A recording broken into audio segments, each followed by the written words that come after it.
Hello everybody! In this video I'm going to show you 10 coolest scripts ever.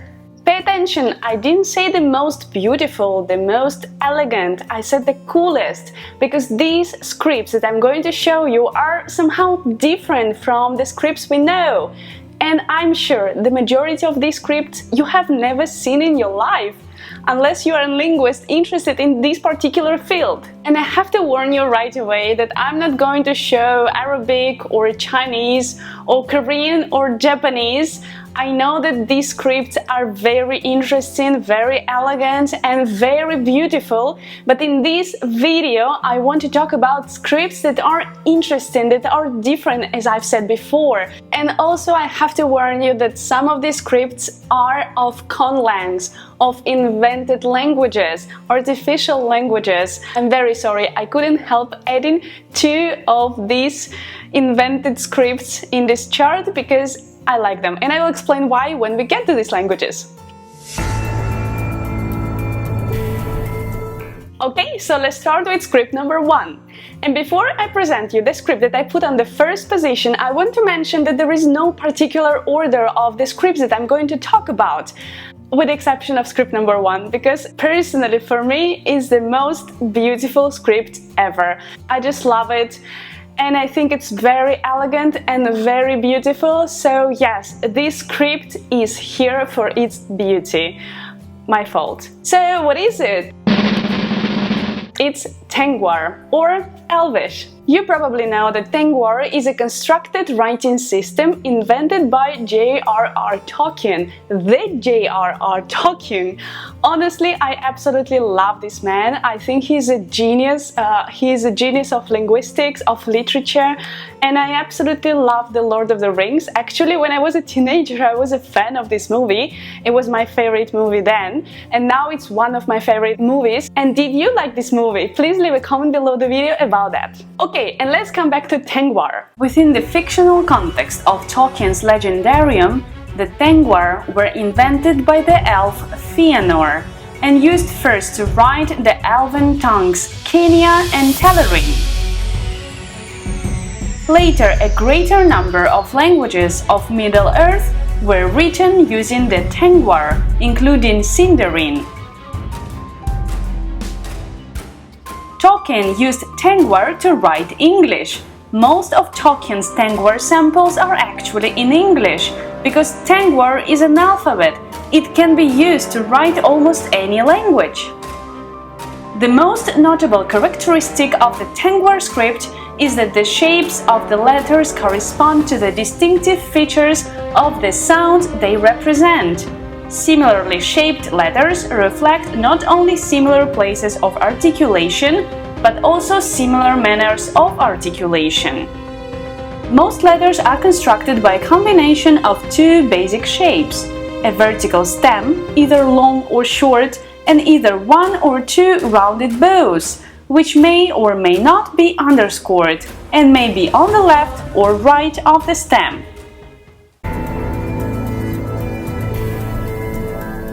Number 2 is Akkadian, the extinct language of Akkad, written in cuneiform. It is the oldest Semitic language for which records exist. Pretty exciting! Akkadian was a Semitic language spoken in Mesopotamia, modern Iraq and Syria, between about 2800 BC and 500 AD. It was named after the city of Akkad and first appeared in Sumerian texts dating from 2800 BC in the form of Akkadian names. The Akkadian cuneiform script was adapted from Sumerian cuneiform in about 2350 BC. In many ways, the process of adapting the Sumerian script to the Akkadian language resembles the way the Chinese script was adapted to write Japanese.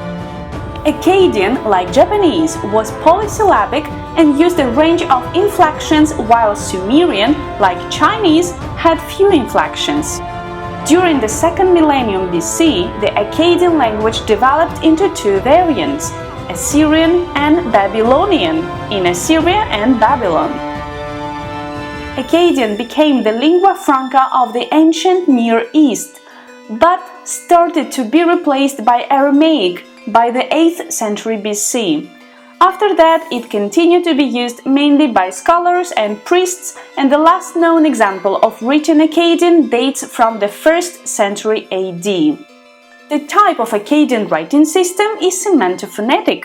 The symbols consist of phonograms, representing spoken syllables, determinatives, which indicate the category a word belongs to, and logograms, which represent whole words. Number 3 is Rongo, which is an ancient script of hieroglyphic signs found on Easter Island. The symbols have not yet been deciphered. Yes. So, if you're a linguist or a philologist, or if you're just interested in this field, maybe you can try to decipher them, and so you will remain in the history. An actually good idea. Maybe I'll try to do this myself as well. Who knows? Rongo is a form of writing or proto-writing discovered on Easter Island in the Pacific during 19th century. Many attempts have been made to decipher the script, but none have so far been successful. Some symbols that are thought to represent dates and genealogical information have been identified, although nobody knows how to read them. A few inscriptions appear carved into stones, and there are 26 wooden objects with texts in Rongo on them that were collected on the island during the 19th century. They are now in museums and private collections around the world. Only half of the texts are in good condition and are believed to be authentic. It is not known when Rongo was invented or by whom. Rongo was used until the 1860s, after which knowledge of the script was lost. Nowadays, most Easter Islanders write in Spanish using the Latin alphabet, though a few write their own language, Rapa Nui, also with the Latin alphabet. The Rongo script consists of about 120 symbols, mainly representations of birds, fish, gods, plants, and a variety of geometric shapes. There are another 880 glyphs that are thought to be variant forms of these 120.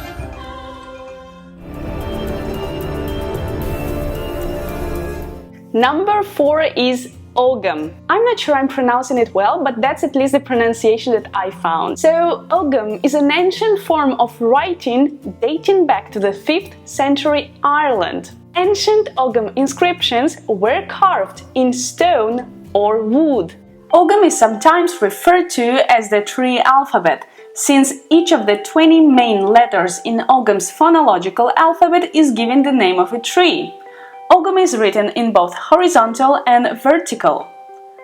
It's an alphabet that appears on monumental inscriptions dating from the 4th to the 6th century AD, and in manuscripts dating from the 6th to the 9th century. It was used mainly to write primitive and Old Irish, and also to write Old Welsh, Pictish and Latin. It was inscribed on stone monuments throughout Ireland, particularly Kerry, Cork and Waterford, and in England, Scotland, the Isle of Man and Wales. It is thought to have been modeled on or inspired by the Roman, Greek or runic scripts. It was designed to write primitive Irish and was possibly intended as a secret form of communication. While all surviving Ogham inscriptions are on stone, it was probably more commonly inscribed on sticks, stakes and trees. Inscriptions are mostly people's names and were probably used to mark ownership, territories and graves.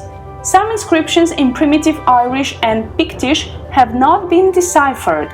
There are also a number of bilingual inscriptions in Ogham and Latin, and Ogham and Old Norse written with the runic alphabet.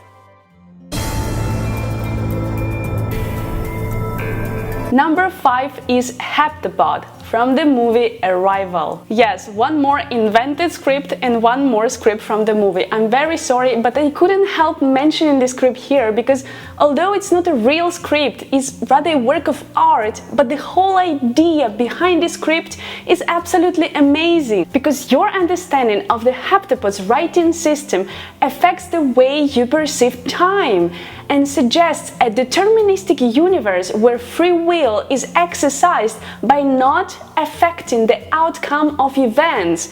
Yes, I know, it's a bit complex, but that's the whole idea behind this concept. It's absolutely amazing. The haptapods have two distinct forms of language. Haptapod A is their spoken language and haptapod B is their written language. The written script consists of circular shapes created with an ink-like substance. The circular shapes are modular, being comprised of various subsections conveying different meanings or concepts. Haptapod B can induce a non-linear perception of time for those who intimately learn and understand the language. When writing in haptapod B, the writer knows how the sentence will end. The phenomenon of haptapod B is explained by the alien's understanding of mathematics and Fermat's principle of least time.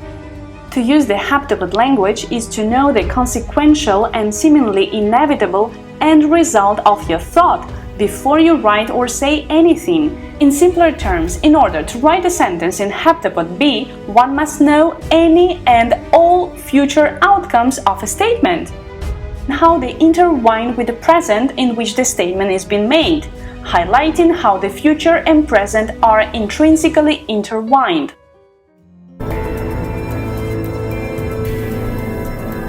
Number 6 is Georgian. Yes, I included Georgian in this list for my personal reasons because I believe this alphabet looks really interesting. And what do we know about Georgian writing system? The Georgian alphabet first appeared in writing in about 430 AD in an inscription in a church in Palestine. At that time, it was written with different alphabet. So the first one was called Asomtavruli, which is translated as capital letters, and Nglovani, which means rounded and which was used until the 9th century. Asomtavruli was probably modeled on the Greek alphabet. During the 9th century, Asomtavruli was gradually replaced by a more angular alphabet known as Nushhuri, or minuscule lowercase, which was used until the 11th century. Finally, between the 11th and 13th centuries, the Mhedruli alphabet developed from Nushhuri. The name Mhedruli comes from the word Mhedare, which means of horseman. At first, Mhedruli was used only for secular writing, while for religious writings a mixture of the two older alphabets was used. Eventually, the two older alphabets fell out of use and Mhedruli became the sole alphabet used to write Georgian.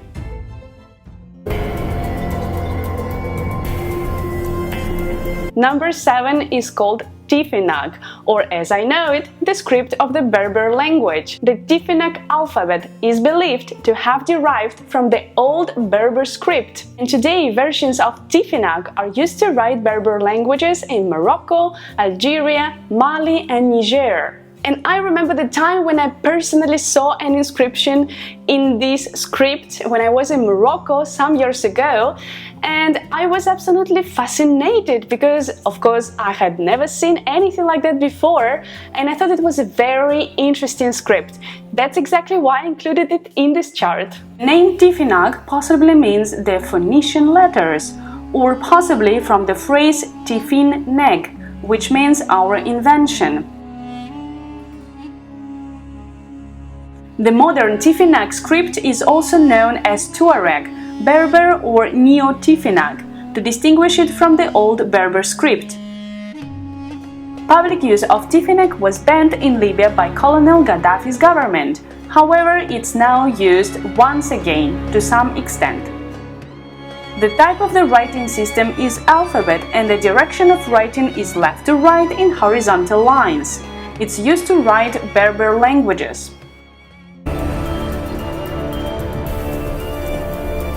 Number 8 is Faxpa, which is a script that was used to write Mongolian, Chinese, Tibetan and Sanskrit.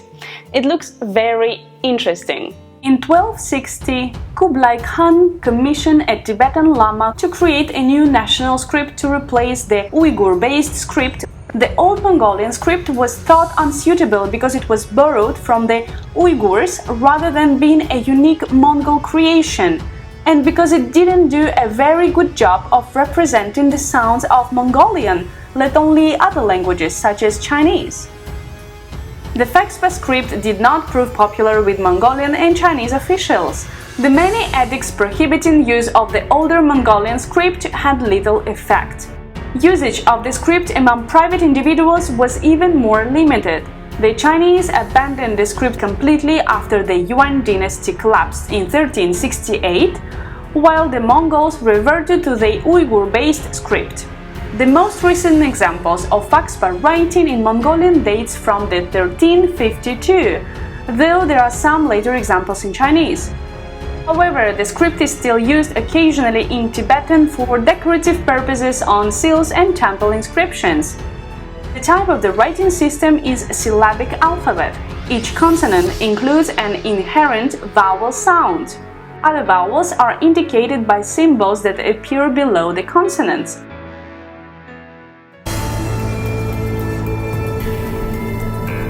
Number 9 is LongTara, or the Bouguinese script, which was used to write the Bouguinese language, also known as Bugis. Is the language of the population in the province of South Sulawesi in Indonesia. The LongTara script is descended from the Brahmi script of ancient India. The name LongTara derives from the Malay word for the palmyra, palm, lontar, the leaves of which are the traditional material for manuscripts in India, Southeast Asia and Indonesia. LongTara, or the Bouguinese script, was the common writing system until the 19th century, when the Dutch colonized Indonesia and the Bouguinese script was displaced. Today it's considered to be under increasing threat as a living script, but it's still present in traditional ceremonies, street signs, personal notes, and is even taught in some schools.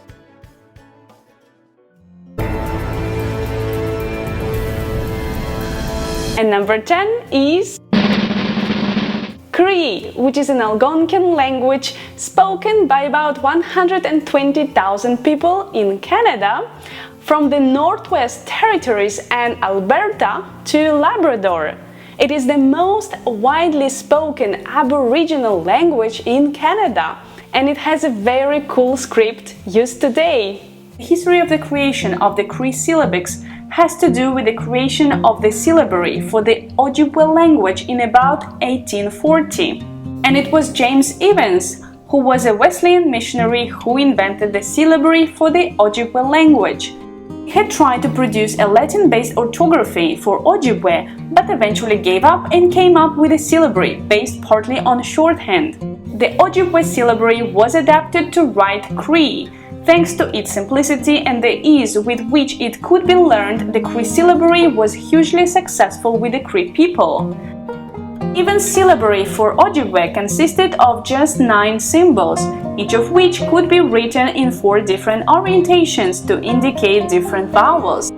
So the type of the Cree writing system is a syllabary. Direction of writing is left to right in horizontal lines. Each sign can be written facing 4 different directions, which indicate the vowel attached to it. As there are up to 7 vowels in some dialects of Cree, diacritics are used to indicate the extra vowels. The finals are used to write standalone consonants. There are various different versions of the Cree syllabary, which are used to write different dialects of the Cree language. Modified versions of this syllabary are used to write Blackfoot, Korea, Chipewyan, Cree, Inuktitut, Naskapi, Ojibwe, Oji Cree.